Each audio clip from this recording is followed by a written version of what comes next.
What's going on, everyone? It's your boy ShyGuy, captain of Team Nimbus, bringing you another deck profile. I know it's been a while since we had one, but this one's very special and wanted to bring it out to you as soon as possible. This is the deck list that I got third place at Oceania with. Now you may be asking, what did you play? Did you play Victory Strike Cell? Did you play King Piccolo, Mecha Frieza? No, actually, I played Broly. And not the one you're thinking about, not Dark Broly. I played Set 1 OG Broly. Now, for those of you that may not know, being a Set 1 leader has a lot of restrictions, and it's pretty hard to deal with in this new meta because they just can't keep up.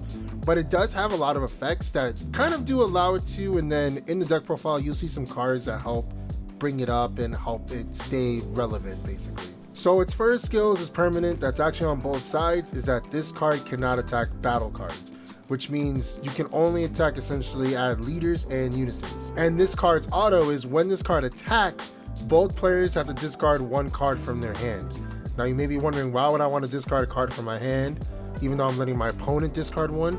Well, we have a card that helps alleviate that, and once it's set up, it's what helps make this leader so good. This leader's awakening condition is that it has to be at 4 life, and instead of untapping any energy, it just draws 2, which helps bring up your hand. Kind of makes up a little bit for not drawing when it attacks. And once you awaken, we beef up and turn into the legendary Super Saiyan. As I mentioned, it has the same permanent as Unawakened, but it has a beefed up auto. This auto says when this card attacks, both players have to discard one card from their hand and remove one card from their battle area. The auto says that when this card attacks, I get to draw one card, and then both players have to discard one card from their hands and remove one card from their battle area. The fact that it says from the battle area is going to be very important once you get into the deck profile and how it helped me out this weekend. So with that being said, let's get into the deck profile. The first and most important card that makes this leader relevant is Demonic Restraint. Now there used to be a field card called Broly's Ring, which went with this leader, where basically when you attacked, you didn't have to discard, but your opponent still did. Now what makes Demonic Restraint really good is that it's treated as Broly's Ring, which will become relevant in just a few moments. It has a couple skills that make it really good. It has an auto, so obviously the auto, when you swing with your leader, you don't have to discard, but your opponent still does. But its other auto is when it's removed from the battle area by a leader or battle card skills, you can bring it back to the field for no additional cost and take up to 1 life. So you can keep cycling it back and not have to take any life. So the interaction that way is I would swing with my awakened leader, and my opponent would have to discard a card and remove from battle card from the area. But with this card on the field, I do not have to discard, and I can target Demonic Restraint as the card I'm removing from my battle area. So I never have to pitch any of my battle cards, just this card, and it comes back immediately. So its other skill that makes it really good is that it has to activate main once per turn. You tap 3 green energy and get to play any Broly 6 or less. So basically, if you have a 6-drop Broly, instead of tapping 6 or going through a chain, you can just tap 3 energy and play it with skipping all those steps. Now you may be asking yourself, if this field card is so good, why are you only playing 3? Well, I have a reason for it, because we don't need to play 4, because we also play this. This is SS3 Broly Saiyan Berserker. This card is what helps bring it all together as well, because instead of hoping to draw Demonic Restraint, we can search it with SS3 Broly. Now remember when I mentioned that the permanent is treated as Broly's Ring in all areas? SS3 Broly actually allows you to search Demonic Restraint. So ideally what you want to do is when you're unawakened and you swing with leader, and both players have to discard a card, this you want as your target turn 1. The reason being is because when this card is placed in your drop area by a leader's skill, aka when it swings, you can search your deck for a Demonic Restraint and activate it, which is very important. You're activating Demonic Restraint, you're not adding it to hand, which automatically makes it live. The only cost to this card is that you have to take 1 or 2 life for it. And honestly, the rest of the skills of this card is not relevant for the way I built this deck, but for me, it's basically just my Demonic Restraint searcher, so I'm technically playing 7 copies of it. And then we move on to the next card that helps Demonic Restraint, and that's going to be Paragus the Sacrifice, and we're playing 4 of them. So what makes Paragus really good is that it interacts with Demonic Restraint very well, because Paragus has an activate main once per turn that when you send one of your green cards from your battle area into your drop, you get to draw one card. The way the interaction works is if you have Demonic Restraint, you play Paragus, you choose Demonic Restraint to bring to your drop, and then you bring it back. If you need help self-awakening, you can take 1 life. Otherwise, it just comes back for free, and it's just a consistent loop every turn as long as Paragus stays on the field. So the next card that gets significant buff from Demonic Restraint is going to be Broly Rampaging Horror, a set 1 card. As I mentioned previously, Demonic Restraint being able to play a 6-drop for only 3 energy is really good, and this is, in my opinion, the best option for it. Reason being is because when this card is played, you can choose up to 2 cards in your opponent's hand at random to discard. So your opponent lays their hand out and you choose 2 cards. It could be anything. It could be a secret rare, a super combo. It could be any important piece in the gate. And on top of that, it's a 30k double strike. So a lot of the times when you're playing this, you're going for game and you're ripping your opponent's hand. So we move on to the rest of the deck. We're gonna play 3 Shocking Death Balls, a hard negate that also gets rid of 2 drops or less. This card is really good because sometimes we need to make sure we stop the attack. We don't want to over combo or waste a lot of cards in hand. And also it has the ability to play for free or for 1 life if we have at least 5 cards in our drop area. And the next negate we play, which is probably the most important one because it's the best one for green, is Dormant Potential. Now, even though when you activate this card, it doesn't stop the attack, it's basically a turn ender because your opponent can only swing 1 more time for the turn when you activate it. Now, you do have to pitch another green card, but we have plenty of options for that. But the ability to cause your opponent to only swing 1 more time is really clutch, because then it makes them think differently. And if they want to go all in, or if they just want to swing just to swing, like it plays with your opponent's mind and their plays. Like they have to change the way they're playing the rest of that turn. It also has a secondary effect to where you KO your opponent's cards up to 2. So Shocking Death Ball only KOs 1 card, 2 or less. While this one, if your opponent decides to flood the field with tokens, you can destroy all their tokens and 2 battle cards if they have 2 1-drops. Anything 2 or less or up to 2, this card destroys. And the card we play with that is Master Roshi. Now, the reason why we play Master Roshi Kamehameha Origins is because it helps loop back Dorman, which is why people want it banned. So the way it works is a lot of the times either you combo out Roshi or Dormant Potential. You do have to pitch a card to get all the effects. So you play Dormant and then you pitch a Roshi, and then when it comes back to your turn, Roshi has an activate main where you tap 1 green, you send it to warp to bring the Dormant back to hand. Then moving forward, we're going into our super combo, which is going to be Defending Father Paragus. Now, this is my favorite super combo for green. First reason is because it's a 0-10k on the front, unlike other super combos where it's not 0-10k and you have to use its skill. So if you get Food Shrouded and Mystery, or if you get Apex of Power, you still have your 10k combo. Its auto is when you combo with this card, you draw 2 cards and then you send 1 of your cards in your hand to your warp, which we're not really too worried about sending a card to our warp because we ideally should have so many cards, or we have cards that we can pitch. So for instance, if we have an extra Demonic Restraint, once we have one on the field, we don't have to worry about playing another one.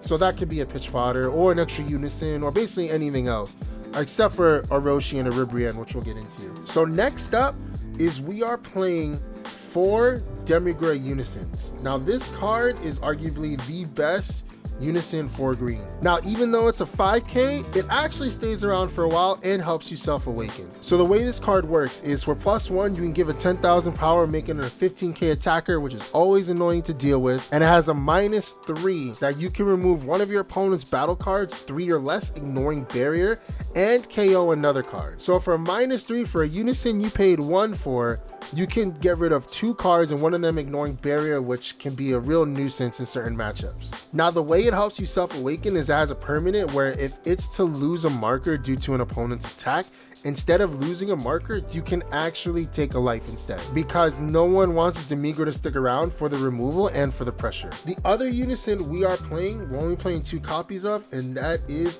Dark Broly. Now, the reason we're playing Dark Broly is just because we wanted more pressure, and it has a lot of text because it has a lot of skills that actually really help with the way this deck is built. First things first is this unison has 20k power and double strike, so you're always applying pressure to your opponent, either for life or on their own own unisons. This card is just so good when it's offensive, and honestly it's going to stay around for a while. And the tools that help it stay around for a while is its auto. Once per turn, when your opponent tries to remove a marker from this card, they have to discard one card from their hand, which is already good because that's more hand destruction for you. Its first activate main is +2.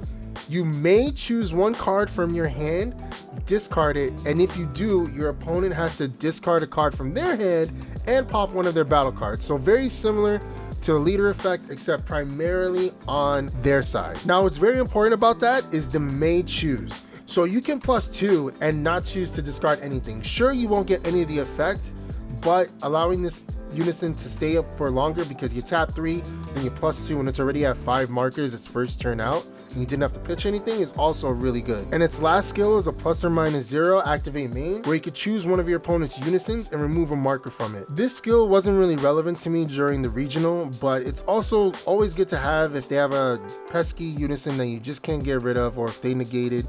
So for instance, if they have a Demigro unison on their side of the field, you can minus it and they can't take a life because it's not losing a marker by attack. Moving forward, we go into our counterplay because of the unison, and that of course is Frieza Charismatic Villain. This card is so good, arguably one of the best counterplays in the game. So it has a counterplay effect that when your opponent plays a battle card, you can play this card. Now that part's not the best, but it has an auto that when this card is played, you can choose one of your opponent's battle cards with cost of 7 or less and KO it. It does not go through barrier, but a lot of big threats don't have barrier anyway, so to get rid of them just for playing. Now what's important about this card's counterplay is, yes, it's a 5 cost, so in general that's way too much, but if you have a unison on field with 2 or more markers, you can play this for free. Now the caveat of playing this for free is that you cannot play any more counterplay skills for the rest of the turn. So basically, if you only have 1 Frieza per turn, so you have to use it wisely, but when you do, it can be pretty devastating. So if your opponent has a boss monster and they think they're safe because it has deflect, the auto helps get around that, because the counterplay skill is just to play the card. The auto is what kills it, so that's why it gets around deflect. Now you move on to our next card. In case our opponent does have a card with barrier that can be a pretty big nuisance, is Son Gohan Hidden Might. So this card has a permanent effect that where if your life is at 3 or less, you can play it for 2. So playing a deflect double striker for 2 energy that has other skills is pretty good. Now its other skills is you can choose one. You can either remove a marker from your opponent's unison, so more marker removal, or, which is the one that's more relevant to me, is choose one of your opponent's battle cards ignoring barrier and KO it. Now the KO the one card ignoring barrier is really relevant in case you do not have a Demigro setup, or if their battle card is an energy cost of 4 or more. This is your way to get rid of it. Now to complement the last 2 cards, we also play Fuse Zamasu.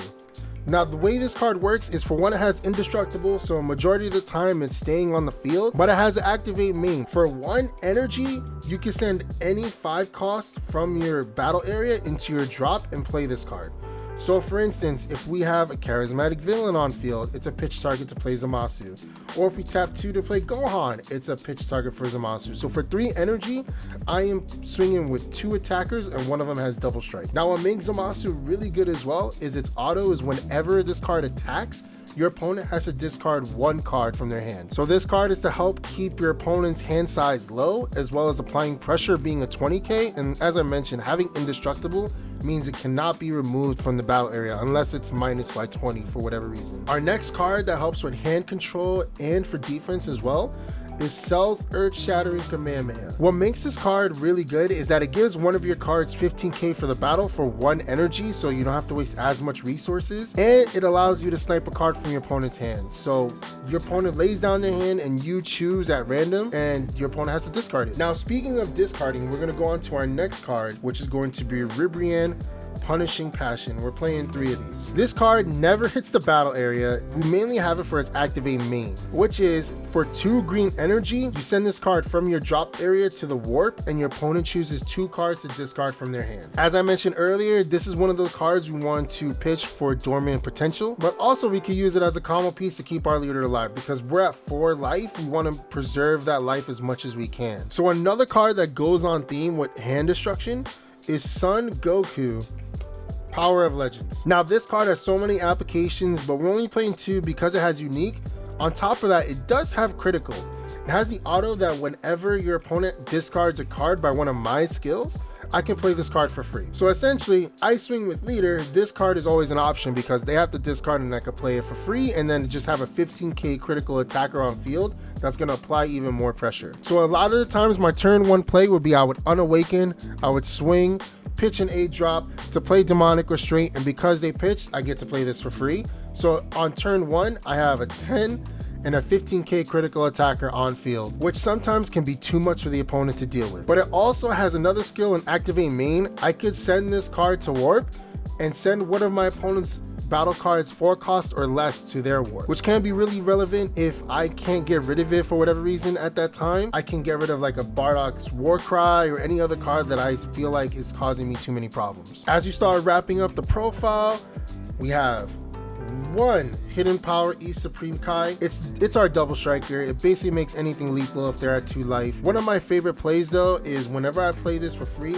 as that turn 1 play I just mentioned, I would attack with this and then give it double strike. Dealing with a 25k double strike crit is either going to make my opponent waste a hand or take 2 life and send it to the drop. And let me tell you, that is something no deck wants to deal with. But that's why we play this card, because you could attach to anything. You could attach to a Demigra Unison, you attach to leader, you could attach to Goku, any card we're swinging with. Giving it double strike just helps apply more pressure and can be a surprise game ender. So our next one of is Kakunsa. We essentially put in the 1 Kakunsa just in case for the victory strike matchup. The reason why Kakunsa is good is because it's a counter attack where it can negate the attack and then play this card. And to go along with that, its auto is when this card is played, you could choose up to one of your opponent's battle cards and KO it. And to make it even better, it has a permanent where if it's your opponent's turn, instead of paying 4 energy to negate the attack, you only have to pay 2. So the reason I brought up victory strike, or basically anything else that's trying to go for game, is because of its auto to KO 1 card. Because Awaken Power doesn't say you can't activate counter attacks, it just says it can't be negated. So you use this and then KO it, and that basically sets your opponent back. So far it's going to be hard for them to recover. And then our last card, which is our secret rare of choice, is going to be Grade 8 Bardock. The reason we play this secret rare above all the other ones like Kai is because it helps us defensively and offensively if we really need to go for game. So it has an auto where if your leader card is green, when you combo with this card, you can remove it from your battle area and KO one of your opponent's cards, ignoring barrier. As I mentioned earlier, if they're gonna go for a big boss card and wanna combo up to 1,000,000, you could just combo 1 card and KO it, and that's the end of their turn. Now this card is an 8 cost to play, but it has activate main where I could tap 5 green to play it and give it dual attack and triple strike. So I could basically swing for 6 life with this card when I play it. This card is just another game ender if you get to 5 energy, if you don't need it for defensive reasons. As we're saying, we're trying to keep our leader alive. We usually have a lot of cards in hand where we could defend ourselves and keep it high, but this card is just in case my opponent has too many cards in hand and I think they don't have enough, I can go for this card as a game ender. So that's gonna do it for this deck profile. Thank you guys so much for tuning in. If you have any questions, if there's anything you would like to change up about it, please let me know in the comments.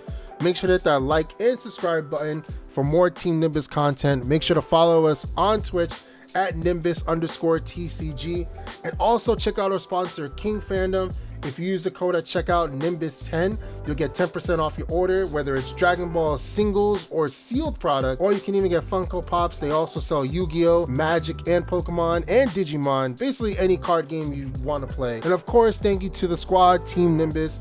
You guys are awesome. Thank you for playtesting and helping me figure out some ratios and walking me through a lot of it and just helping me figure out this deck. Once again, this deck got 3rd place at Oceania, and I appreciate everyone who supported me, all the Broly Bros, all the Nimbus, King Fandom. You guys are great. Thank you so much, but I'm out of here, and I'll check you guys in the next video.